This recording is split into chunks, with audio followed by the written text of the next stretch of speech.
We're doing more to step up our own detection going forward. But unfortunately, I think we have to expect a lot more of this going forward, cyber attacks at scale. And so what it tells us is we need to invest a lot more in cyber defense. We need to make sure we have better models conducting defense, and we need to empower our government, particularly the military, with better models for cyber offense as well. We need to get the word out. It took us around 15 years to come to terms with how the internet was changing cybersecurity globally. We cannot afford that again. And it goes back to the question we were discussing earlier, which is we just need to have more powerful models, both for offense and defense, because we don't want to live in a world in which the CCP has better models to commit attacks like this. Thank you, Mr. Trevor. Mr. Miller, can you just describe the relative balance between the United States and the PRC when it comes to compute?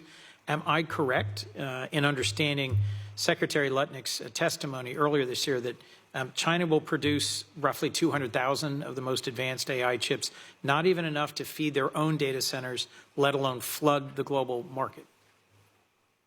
Senator, that's correct. There's, of course, a range of estimates on China's current and future chip production, but by any realistic estimate, private sector, public sector, academic, China is going to produce ballpark 5% of the chip output of the West over the next couple of years. China is, of course, 20% of global GDP. It aspires to be a leader in AI, and so having such a small volume of chips is a real competitive disadvantage. In fact, I think they aspire not just to be a leader, but to be dominant in AI, as you've just pointed out. For our national security or economic security, that would be a very bad outcome.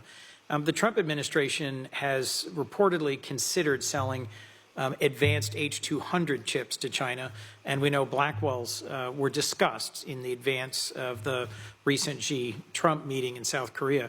I just love a yes or no answer from each of you, if I could. Is it in the U.S. national interest to export either of these advanced NVIDIA chip models, H200s or Blackwells, to China? No. No. No, Senator. No. So thank you for your support for a bill we look forward to introducing and advancing. I'd be interested in one last question, if I might, about export control loopholes. You've all talked about how important it is that we have effective export controls and that we close the relevant loopholes. There's two parts to this: ensuring Chinese companies and their subsidiaries both can't get access to advanced chips and semiconductor manufacturing tools. I've seen articles in the Wall Street Journal, Financial Times, about PRC subsidiaries in the U.S. being able to access chips and PRC companies leasing data centers abroad for training systems, both potential vulnerabilities. Mr. Miller, could you just talk to us for a minute, Mr. Allen as well, about what additional steps do we need to take to close these loopholes? Senator, I believe the primary focus should be on first tightening up our existing export controls on the sale of chips to China. Once a chip crosses into China, we have no further control over it. I also believe there's further steps to be taken on the sale of chip-making equipment to China, where there are still real gaps in our export controls, especially when you compare our rules to those of the Netherlands and those of Japan. I further agree that we should look into restrictions or limitations on Chinese firms' ability to access data centers abroad. Mr. Allen. Let me just add on the equipment side of the story. The reason why Huawei does not currently have a chip that is competitive to NVIDIA is because of equipment and manufacturing export controls that the first Trump administration put in place. SMIC, the most advanced logic manufacturer in China, tried to buy an EUV machine in 2018 and was going to get the sale until it was blocked by export controls. Huawei was about to fab a 7-nanometer chip at TSMC before NVIDIA was. NVIDIA's current dominance in the Chinese market is the result of export controls, not something that is threatened by export controls. And the biggest challenge that we have to sustaining these export controls over the long term is on the equipment. Because China, I mean, actually the Huawei chips right now are pretty lousy, but they are capable of designing decent chips. What they cannot do is make decent chips. And that entirely hinges upon our ability to keep the equipment out there. So we have some good controls on equipment. We need to go after components, and we need to go after other allies and partners partners that make key components like Germany, like others, to expand the multilateral nature of this. Thank you. It seems clear we need a coordinated, sustained, strong partner strategy with our core allies. On previous trips we've taken to Taiwan, on visits I've recently made to the Netherlands, South Korea, I've raised these issues, and I think we need to make them a central part of our strategy. Thank you, Mr. Chairman. Senator Cornyn. Thanks to the excellent panel. Each of you talked about the fact that China is racing to be able to indigenously produce the most advanced semiconductors, but they are behind.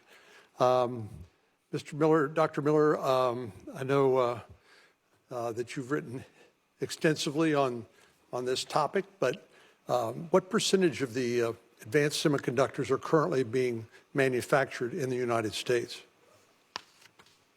Senator, we're just in the stages right now of ramping up production of advanced semiconductors in the United States. Until recently, the number was 0. Now I'm pleased to report it's slightly above 0, but we're still highly reliant on production in our allies like South Korea and like Taiwan. Can we win the AI race if that status quo is maintained? Senator, I believe diversifying our supply of advanced chips and producing more in the United States is critically important.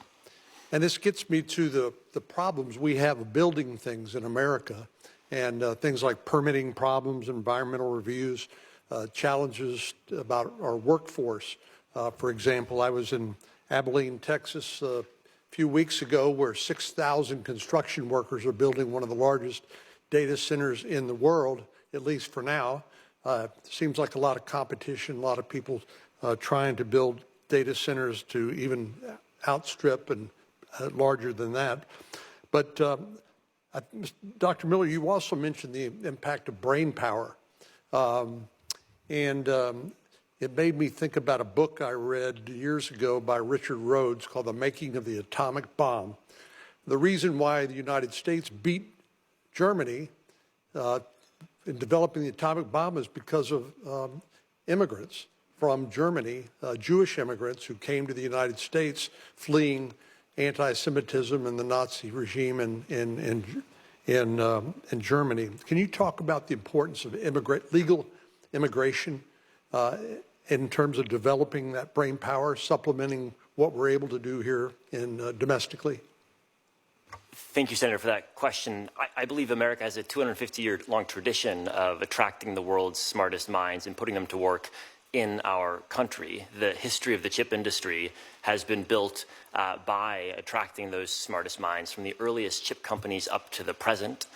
We find that the most capable entrepreneurs, the smartest engineers want to work in the United States, and continuing to make sure that that is true going forward, and that they do have pathways to found companies in the United States, to develop technology in the United States is of very high importance.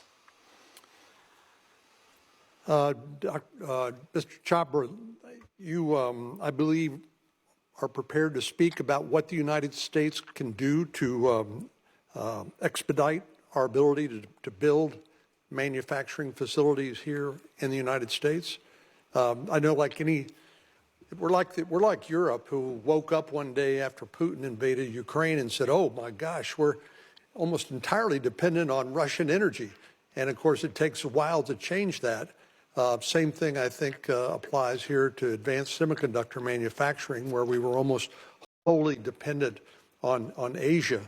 But what can we do, or do you have any recommendations? I'd invite the whole panel to expedite the building of these manufacturing facilities, which allow us to compete and win the AI race here in America. Thank you, Senator. Yes, we believe that the U.S. AI sector alone is going to require around 50 gigawatts of energy, of electricity capacity by 2028. I see Senator McCormick, who hosted an energy summit to talk about this subject. So we strongly support what the Trump administration has laid out in their AI action plan with respect to energy. That means addressing regulatory hurdles. It means supply chain constraints so we can build more of the supply chain here in America. There's a lot we can do, for example, on federal land. There's more we can do to ease some of the NEPA permitting requirements. Again, on federal land, we can clarify the scope of some of the agencies' NEPA reviews to make those go faster. We think we can build in America. Anthropic just announced a few few weeks ago, a $50 billion investment in Texas and New York initially. We'll be building more data centers, but we're going to need permitting reforms like this to make that happen. And we all know the importance of energy as we've talked about, but also getting back to my point about permitting reform. One of our colleagues, Angus King, likes to point out that the same transmission lines that carry electricity generated from renewable sources are necessary to carry